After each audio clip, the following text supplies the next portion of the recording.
Applause. Here's Mitchell O. behind the defense, and Caitlin Clark can't do you any harm. She looks superhuman playing against 18-year-olds, but you're going to face some grown women who have been playing professional basketball for a long time, saying that it won't translate because when you're good at what you do, you just get better. However, there will be a transition period where you'll have to give yourself some grace as a rookie. And it might take a little while longer for some people off the screen. Find some space and deliver. It's a triple for Caitlin Clark. After breaking yet another league record, Caitlin Clark forced Diana Taurasi to retract her remarks. Fever's triumph over Mercury in Indiana. It was clear that Caitlin wanted to make a statement. And what better way to do so than to make fun of one of the game's legends? Clark may not have contributed to the USA's defense of their Olympic gold, but the rookie superstar simply silenced her. In today's video, we'll be sharing with you Diana Taurasi's first ever speechless performance against Mercury. In the franchise's history, Caitlin defeated Mercury 3 times in a regular season, and Indiana won the season series. You'll see why Caitlin's rookie season will forever alter the WNBA.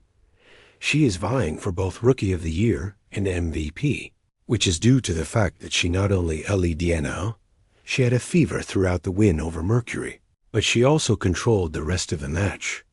In addition to breaking Taurasi's record most assists in a single game, Caitlin now leads Taurasi by 3-0 and has scored or assisted the most points in a 2-game span in WNBA history. Over the last 2 games, Clark has scored or contributed to an incredible 62% of her team's points, and Caitlin's dominance of the game made Taurasi look even worse. In the first half of the Mercury game, Caitlin was absolutely dominant, scoring 16 points on 55.6% shooting, including 3 baskets, 5 assists, and 4 rebounds. This rookie is making history. The first player in WNBA history to record 450 points and 200 assists was Caitlin Clark. Caitlin finished the game with 29 points, 5 rebounds, and 10 assists on 50% shooting from the field in all of league history. Only 5 other players have accomplished that feat in any other year of the career. However, what's really impressive about her performance is how she controlled the game and exploited the Mercury.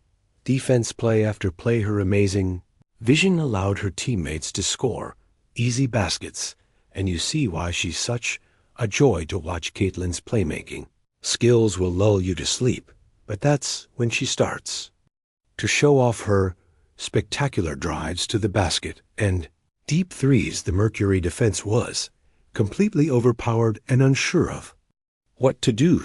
They play her close and deprive her of over 3 if they did. That Caitlin would have just found a teammate to cut to the hoop, or would have had someone put up a screen for her to attack the rim if they didn't press up. She would have her trademark 3 ball, which has started to make its way into the WNBA. You bet other teams don't want to come up against Fever. Her incredible court vision practically guarantees an easy layup if her teammates run with her. She not only broke a record in the WNBA, but she also accomplished something that only 2 other bus players in history have done.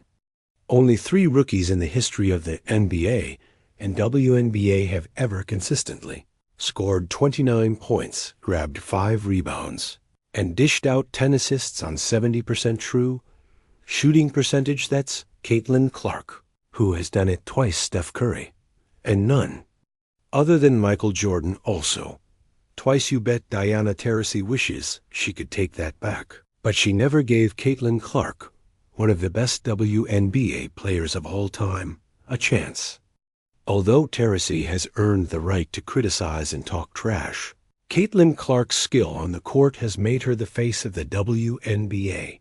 Despite all of the negative talk, she hasn't been able to defeat Caitlin, and in their matchup, when the Fever met, Taurasi's Mercury was, for the second time, and in case you forgot, King was only 1 rebound away from a triple-double. The last time they faced each other, the very next game, she naturally made sure to become the youngest player ever to achieve a triple-double against Mercury. Aria and Caitlin. It appears that Boston became the first two players in Fever history to record a 20-point double in a single game. Even though Caitlin felt that not breaking the record against Taurasi left her with a bad taste in her mouth, she went on to break the franchise record with 7 assists in the first quarter. But that wasn't her only accomplishment. She currently holds the records for most assists in a quarter and assists in a single game, you could say. Since she wasn't called to the Olympics, Caitlin Clark received her clap back in style. Diana Taurasi, on the other hand, didn't have much time to recuperate after returning from the Paris Games, so she seemed to be struggling to get back into a groove. She finished with a decent 16 points, 4 rebounds, 3 assists, and 3 turnovers in the game. She was even more irritated when early in the game she received a technical foul during an argument with referees regarding a call against Brittany Grinder. Taurasi could potentially face suspension after one more technical foul. You know the rules. A player will automatically miss one game if they receive 7 technical fouls in one season. It seems like Caitlin was always on Tass's mind. Throughout their second fight, Tassie was also complaining to the referees nonstop, yet Caitlin still managed to fry her. Tassie was so obviously irritated throughout the game that she screamed at the officials to assist her team. We can only imagine how much worse it would have been for her if Caitlin had crossed her, or if she had been a target of deep threes. Taurasi tried her hardest to involve the referees in their second face-off, but she was unable to stop Caitlin and her squad in the same style after the third game. Clark found great satisfaction in the victory, especially considering the Mercury team's social media. The alarming thing is that she hasn't even reached her full potential.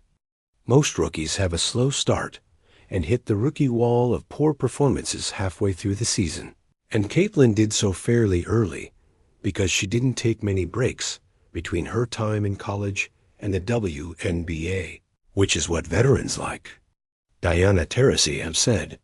As you can imagine, there are learning and adjustment processes from kindergarten to first grade and from high school to college.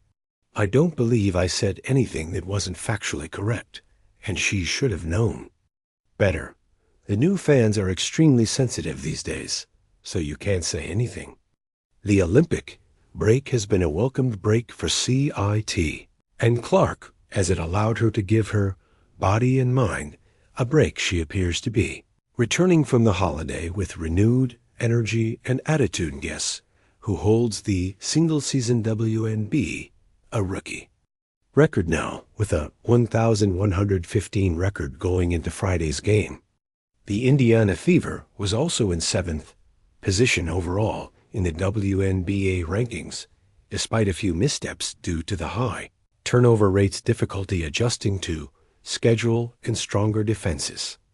I feel like I've grown so much, and I'm really proud of myself because I felt like those first 11 games in 20 days were like really difficult for myself because I expect so much of myself, and I wanted to be so good, not only for my teammates, and we're all trying to figure it out.